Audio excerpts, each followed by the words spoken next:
Graça e paz, irmãos. Amém? Bom dia a todos. Muito bom nós estarmos mais uma vez na casa de Deus para louvarmos e bendizermos o nome dEle. E nesse momento nós, depois de cantarmos louvores tão maravilhosos, vamos estar meditando na palavra, ouvindo, compreendendo tudo aquilo que Deus tem para falar aos nossos corações. Queria convidar você a abrir a sua Bíblia comigo no Evangelho de João, capítulo de número 8. Vamos estar lendo o versículo 12.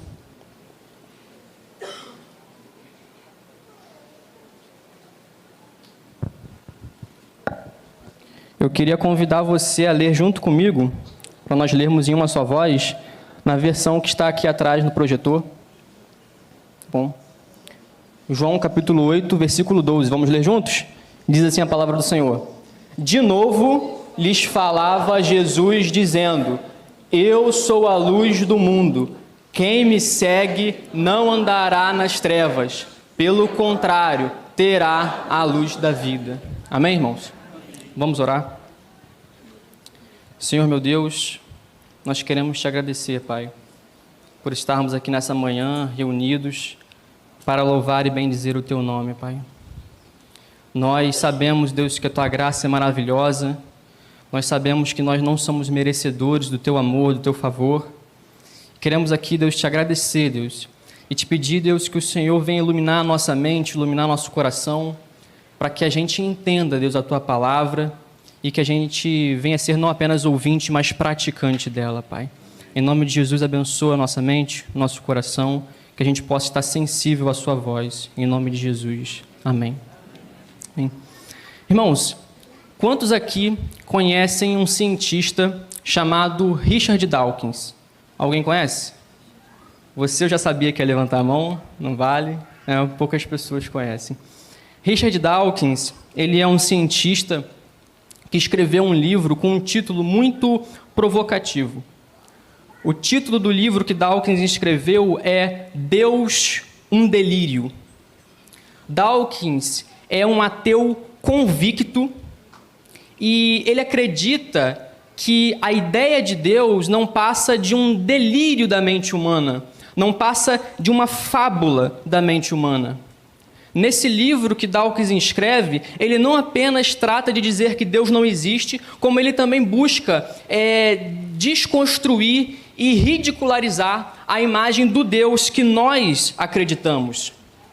Ele diz que, ao olhar para o Antigo Testamento, ele não vê nada a não ser um Deus que é egoísta, orgulhoso e vaidoso. A sua visão é que Deus é um ser mau, egoísta e orgulhoso, porque Ele quer que todas as coisas girem em torno dele. Todos devem adorá-lo, todos devem servi-lo, todos devem obedecer os mandamentos que Ele mesmo deu. É evidente para nós que somos cristãos que Richard Dawkins está redondamente enganado. E nós poderíamos dizer que, na verdade, quem está delirando é ele. Não é à toa que, tempos depois, surgiu um livro em resposta a ele, que é intitulado O Delírio de Dawkins.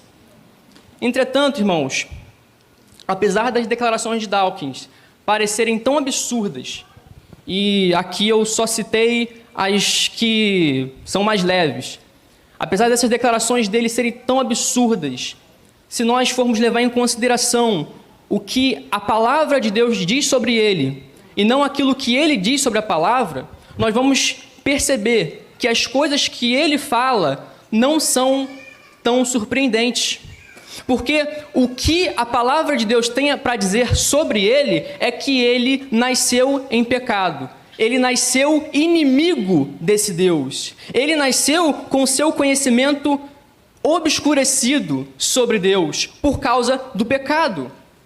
Quando nós olhamos para o Jardim do Éden, quando nós olhamos para a queda, nós vamos ver que a tentação de Satanás vai muito além de fazer com que Eva deseje o fruto proibido, porque antes disso, Satanás teve que lançar suas artimanhas, ele teve que lançar suas sementes para poder fazer com que Eva tivesse o seu conhecimento acerca de Deus corrompido e distorcido. Porque Satanás diz para Eva o seguinte: olha, você pode comer desse fruto que certamente você não vai morrer. E nessa hipótese, Deus não passaria de um grande mentiroso. Então perceba, Satanás ele faz com que Eva pense na possibilidade que Deus não era um pai bondoso e amoroso, mas na realidade um mentiroso, um tirano. E como a gente sabe, o homem, ele acreditou na mentira que o diabo contou a respeito de Deus.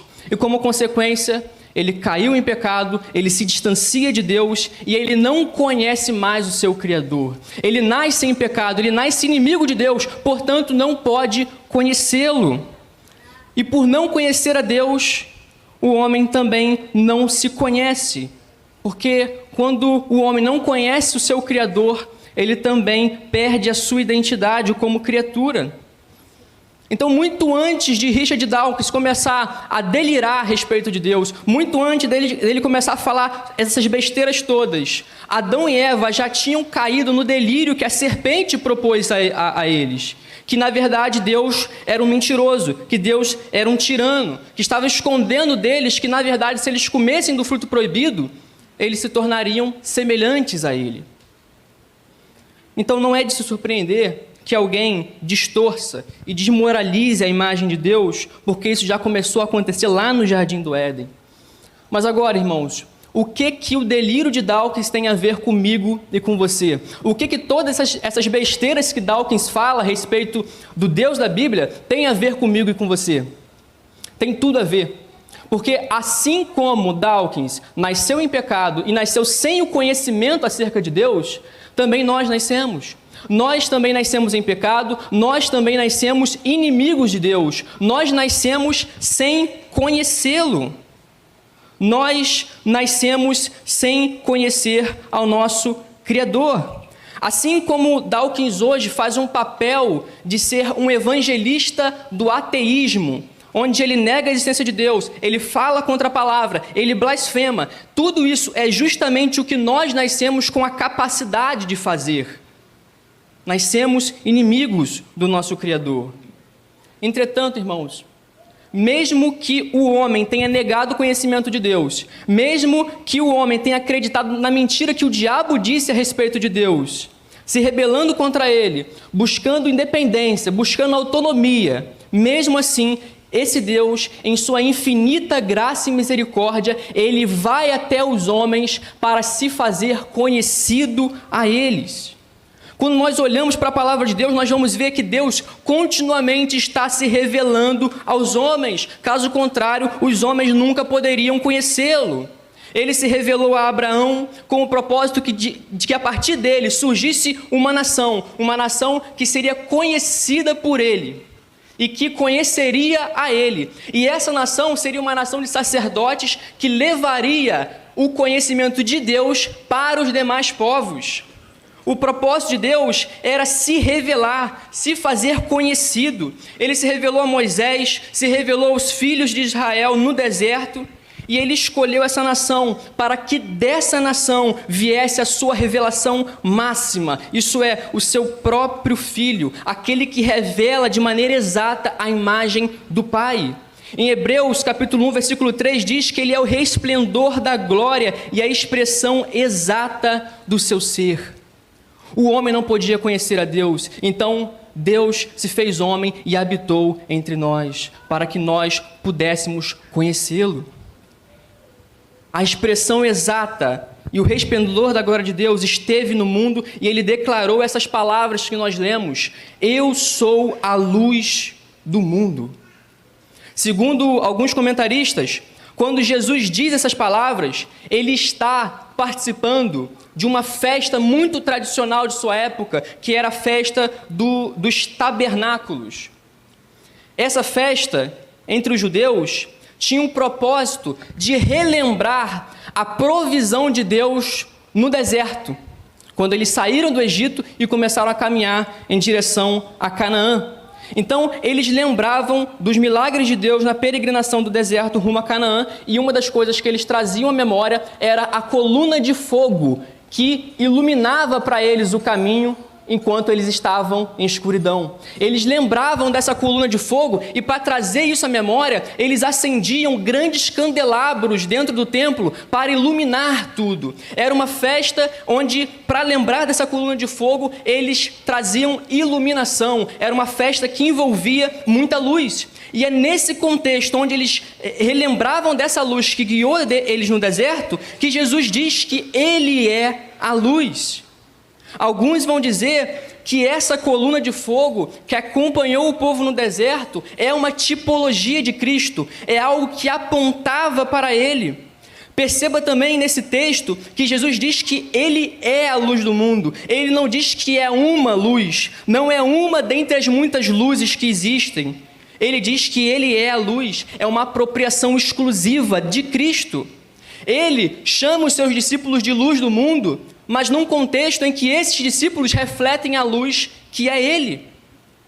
Se nós pararmos para analisar, nós vamos ver também que a literatura judaica daquele tempo costumava atribuir o termo luz do mundo para os patriarcas, para rabinos famosos, para mestres, mas Jesus ele chega e ele reivindica esse termo apenas para si, pois só Ele é a luz do mundo e mais ninguém. Só Ele é a luz do mundo. E o que essa luz faz?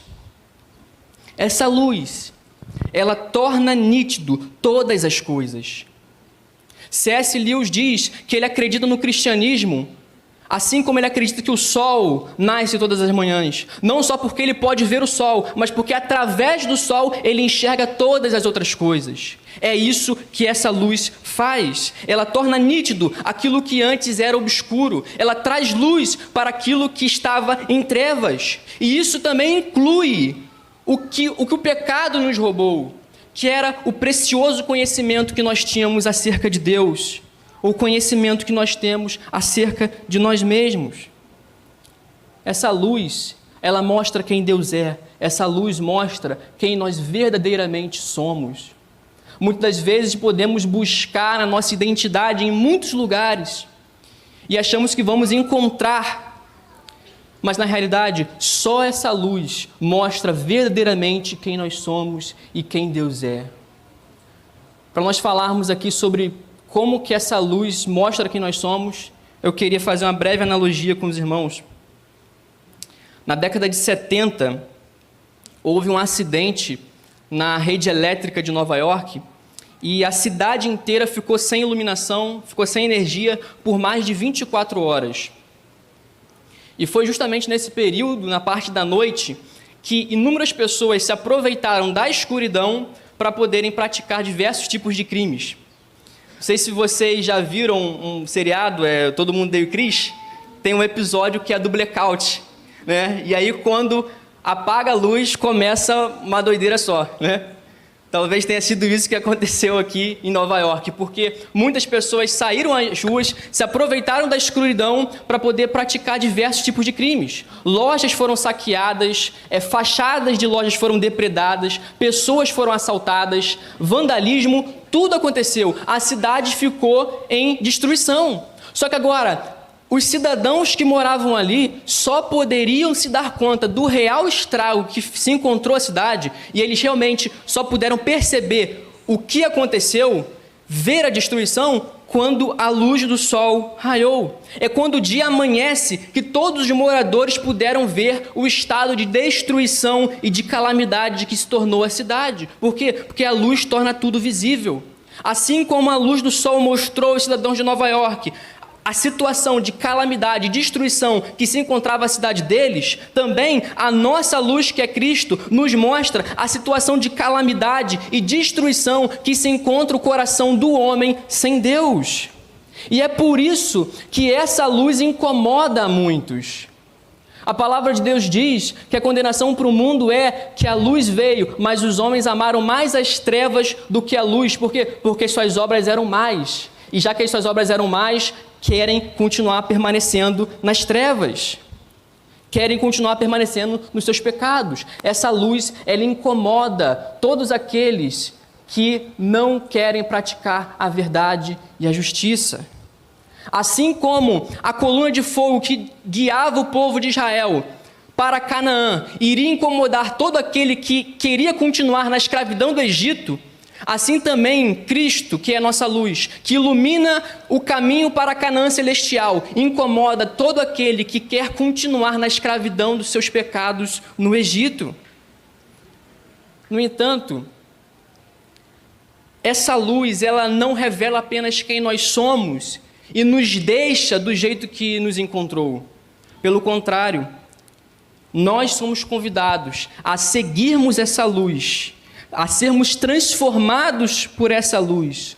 Porque na parte B do versículo nós vamos ver que Jesus vai dizer: quem me segue não andará em trevas, mas terá a luz da vida.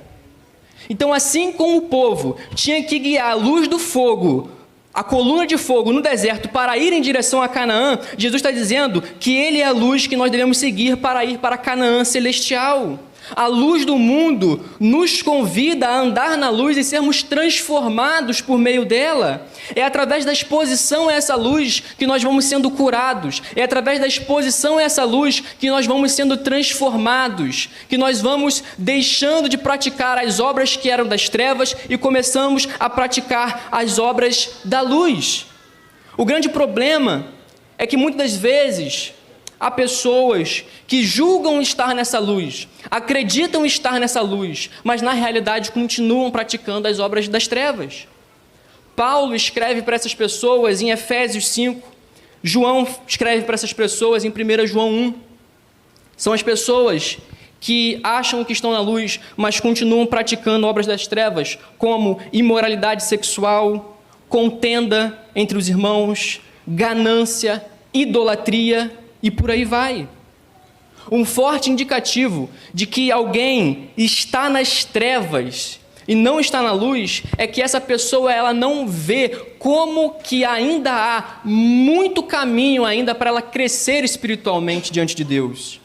Porque uma pessoa que está em trevas, ela não pode enxergar os seus próprios erros. Uma pessoa que está em trevas não pode olhar para dentro de si e ver onde que ela pode melhorar, aonde que ela pode progredir. Uma pessoa que está em trevas não enxerga que ela pode crescer mais e mais na graça e no conhecimento do Senhor Jesus.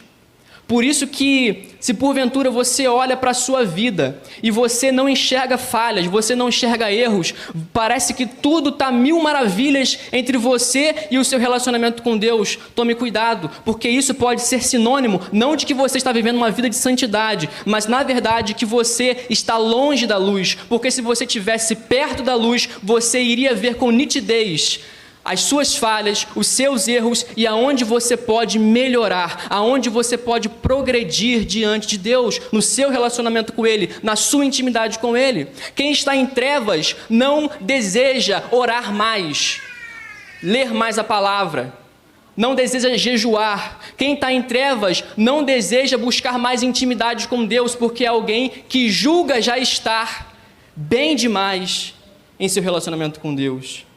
Mas quando nós estamos na luz, essa luz nos faz perceber, ela nos encanta de tal forma que nós queremos ir cada vez mais para perto dela. E nós podemos cada dia nos aproximar mais dessa luz, assim como Paulo diz, para nós fincarmos as nossas raízes em Cristo, que nós podemos nos aprofundar, que nós podemos crescer em fé nele, assim também nós devemos pensar.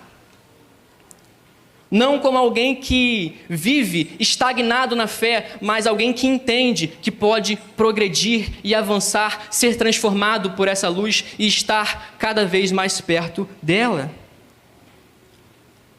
Essa luz, ela revela quem somos e ela revela quem Deus é.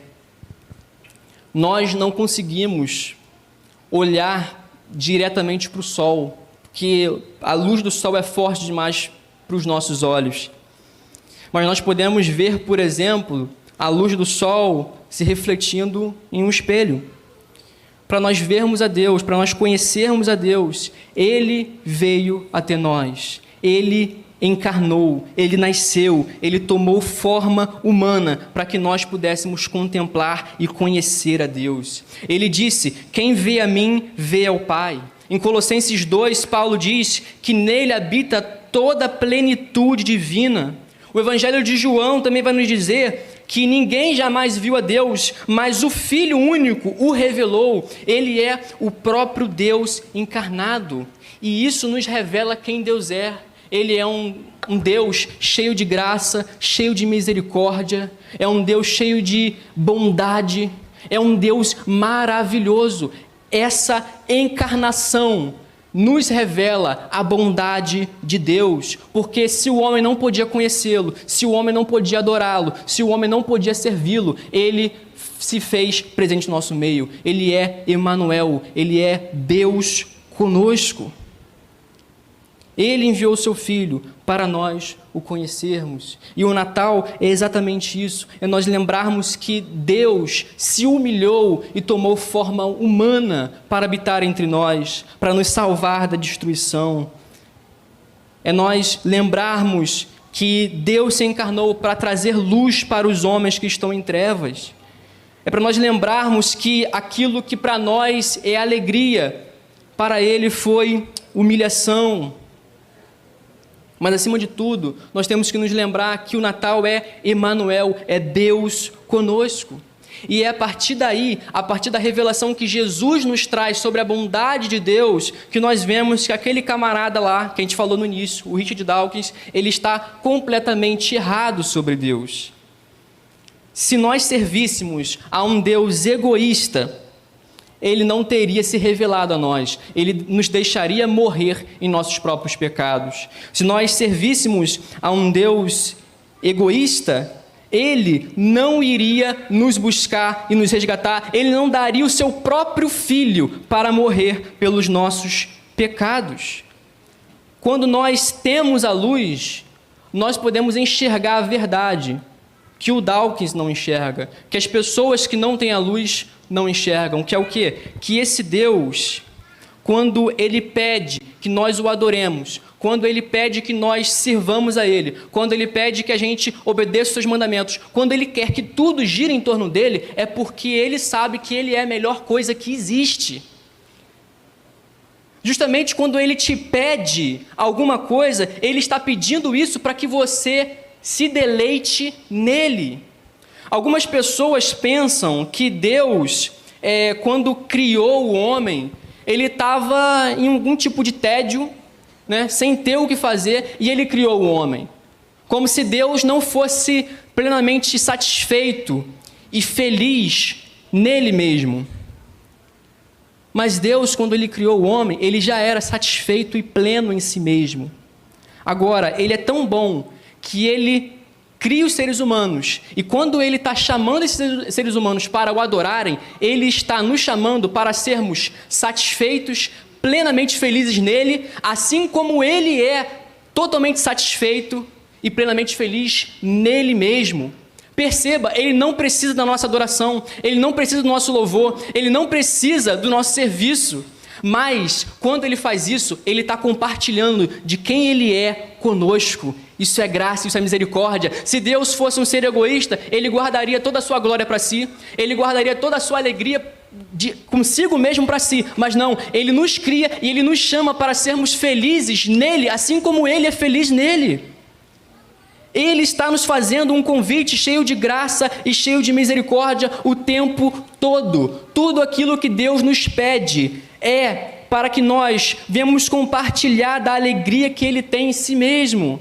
Ele está compartilhando quem Ele é conosco. Nós temos que aceitar esse convite e desfrutarmos de quem Ele é. Porque, afinal de contas, qual é o propósito final do homem? Exatamente. Muitas vezes o homem ele busca essa alegria em muitos outros lugares, mas essa alegria nunca vai ser suprida. O Criador, Ele sabe o que a criatura precisa, e o que a criatura precisa é dele mesmo. Por isso, nós podemos dizer que esse Deus é cheio de graça e cheio de misericórdia, e a encarnação de Cristo nos mostra como esse Deus é bom, como esse Deus é poderoso. Isso significa graça, um favor imerecido de Deus. Isso significa luz para quem está em trevas. Agora, irmãos, A partir do momento que nós temos o conhecimento dessa luz, a partir do momento que nós temos a luz da vida, nós devemos fazer como Paulo diz em 2 Coríntios, onde ele diz que como espelhos nós devemos refletir essa luz. Eu entendo que Jesus chama os seus discípulos de luz do mundo, porque nós devemos refletir como um espelho a sua glória e a sua majestade. E quando nós vivemos na luz, quando nós estamos expostos a essa luz, inevitavelmente nós a refletimos. Por isso nós podemos dizer que essa luz ainda brilha luz, porque Cristo nos fez uma promessa. E a promessa é: eis que estou convosco todos os dias até a consumação dos séculos. Por isso nós podemos dizer que ainda brilha a luz. E nós podemos levar dessa luz para aqueles que estão em trevas. Aproveite desse Natal para que você possa ser luz para aqueles que estão em trevas. Afinal de contas, aquele que é a luz do mundo habita dentro de nós. A palavra de Deus também diz no Evangelho de João que as trevas não prevalecerão sobre essa luz. Por isso que nós podemos dizer mais uma vez que essa luz ainda brilha no meio de nós. Vamos orar, irmãos? Senhor meu Deus, nós queremos te agradecer porque a tua palavra é maravilhosa para nós, Senhor. Te agradecemos, Deus, porque o teu Filho, Deus, encarnou, tomou forma humana, se fez semelhante a nós para nos conceder vida, Deus, para morrer pelos nossos pecados, Senhor. Não nos deixe, Deus, esquecer, não nos deixe que a gente pare de se maravilhar diante dessa verdade maravilhosa, Senhor. Que a gente não se acostume em ouvir as boas novas do Evangelho, mas que quando a gente ouvir, Deus, quando a gente venha escutar essas boas novas, a gente possa se maravilhar, Deus, como se fosse a primeira vez, Pai. Não deixe que nosso coração se endureça, Pai. Não deixe, Deus, que nós venhamos caminhar longe, distante da luz, Pai. Nos ilumina, Senhor. Tenha misericórdia de nós, porque sabemos que somos falhos e somos pecadores, Senhor. Mas nos ajuda, nos fortalece, para que nós possamos continuar vivendo, Deus, de acordo com o Teu querer, de acordo com o Teu propósito para as nossas vidas, Pai. Abençoa a Tua igreja, Senhor. Abençoa a Tua casa, Senhor. Que o Senhor possa purificar e lavar os nossos corações com o sangue do Cordeiro, Pai. É o que nós te pedimos e te agradecemos em nome de Jesus. Amém.